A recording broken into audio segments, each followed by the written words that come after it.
अमित गुप्ता जी, दिल्ली से। राधे राधे महाराज जी।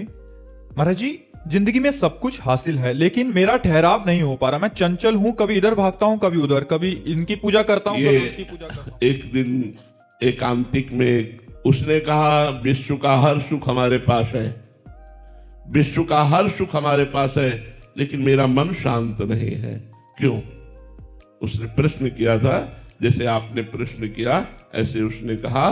तुमने कहा तुम्हारे पास भगवान नहीं, तुम्हारे जीवन में भगवान का अस्तित्व नहीं है, तुमने भगवान की शरणागति नहीं ली, भगवान का आश्रय नहीं लिया, इसलिए मन बिना भगवान के नहीं टिक सकता।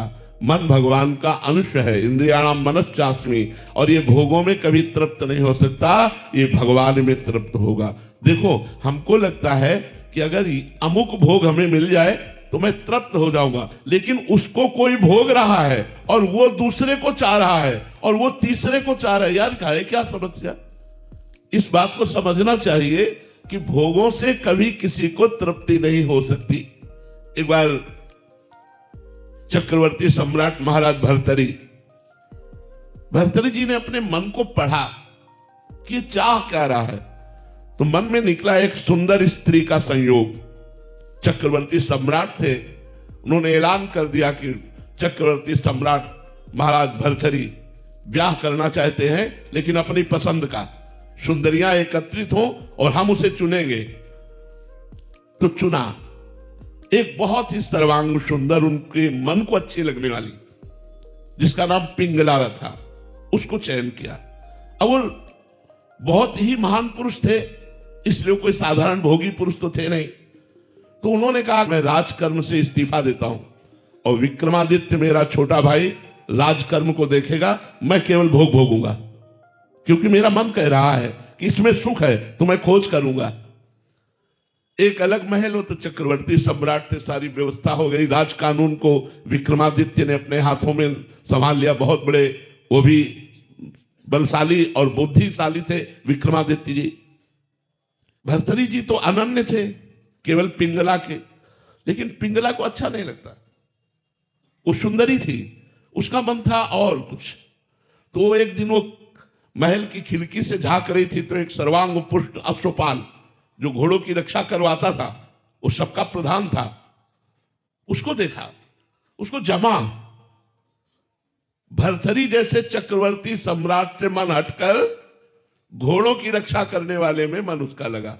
और रानी थी, अपनी दासी से बोली, उससे मिलने का एकांत समय। वो मिला, सरकार, उनका ऐसे नहीं, हम तुमसे दोस्ती करना चाहती हैं। अरे सरकार, हम तो आपकी जूती हैं, दोस्ती क्या, हम तो आपके घोड़ों की सेवा करने वाले हैं। धीरे धीरे धीरे गलत संबंध पिंगला का अश्वपाल से हो गया। एक भर्तरी जी के राज्य में ब्राह्मण तपस्या कर रहा था धन प्राप्ति के लिए, देवराज इंद्र के मंत्रों से देवराज इंद्र को रिझाना चाहता था। बड़े तप और व्रत से जब उसने नियम पूर्ण किया, तो देवराज इंद्र प्रकट हुए, बिना कुछ बोले एक फल दिया, कहा यह अमृत फल है, इसको खा लेने पर अमर हो जाएगा, और अंतर्ध्यान हो गए। तो उसने कहा कि मेरी बात तो सुनी नहीं, मुझे अमृत फल क्या चाहिए, गरीब ब्राह्मण वैसे ही, और मुझे अमर होके क्या करना है, मुझे तो धन चाहिए था। देवराज इंद्र ने अमर फल दिया, आप क्या करें? उन्होंने विचार किया कि महाराज भर्तरी को ये अमर फल दे दे और हम उनसे मनमाना धन ले सकते हैं। ऐसा ही किया। महाराज की जय हो। राजा के चक्रवर्ती सम्राट भर्तरी के महल में दो के लिए छूट थी, एक निजी सेवक और एक ब्रह्म ऋषि। अगर ब्रह्म ऋषि आना चाहते हैं तो उनके लिए कोई रोक नहीं थी। वो गए, महाराज की जय हो, खड़े होकर प्रणाम किया और कहा, कहो ब्राह्मण देवता। बोले, मैंने तपस्या की और अमल फल प्राप्त किया, ये आप ले लीजिए। उन्होंने आदेश कर दिया, खजाने से जितना धन चाहे उनको दे दो। अमर फल लिया। विचार किया भर्तरी जी ने कि मैं तो प्यार पिंगला से करता हूं, अमर फल पाकर क्या करूंगा? यदि पिंगला अमर हो जाए तो जब तक मैं जीवित रहूंगा मेरे सामने रहेगी। पिंगला को बुलाया और कहा, मेरे राष्ट्र के ब्रह्म ऋषि ने तपस्या के द्वारा ये अमर फल प्राप्त किया, इसे आप स्वीकार कर लीजिए और खा लीजिए। उनका अमर फल तो स्नान आदि करके पवित्र अवस्था में पाया जाता, मैं पालूंगी, आप निश्चिंत रहिए। उसने विचार किया कि मैं अमर फल खा करके क्या करूंगी, अगर मेरा दोस्त अश्वपाल अमर हो जाए तो मुझे, उसने अश्वपाल को अमर फल दे दिया। अश्वपाल का राजा के दरबार में नृत्यांगना जो नवयुवती वैश्या थी उससे भी संपर्क था। उसने सोचा अगर वो वैश्या अमर हो जाए तो मेरा जीवन सफल हो जाए। उसने अपनी प्रेमिका वैश्या को दे दिया। वैश्या ने विचार किया मैं नाचने वाली इस अमर फल को खाकर क्या करूंगी, अगर महाराज भर्तरी अमर हो जाए तो वो फल फिर भर्तरी जी के पास पहुंच गया। वैश्या ने जाकर जय हो सरकार, वो निजी सेवकों में थी, ये अमर फल लीजिए। भर्तरी जी ने सुना अमर फल, वैश्या राष्ट्र का ब्रह्म ऋषि बोल रहा है, वो तो समझ में आया। वैश्या से कहा सत्य बोलना नहीं मृत्यु दंड दूंगा।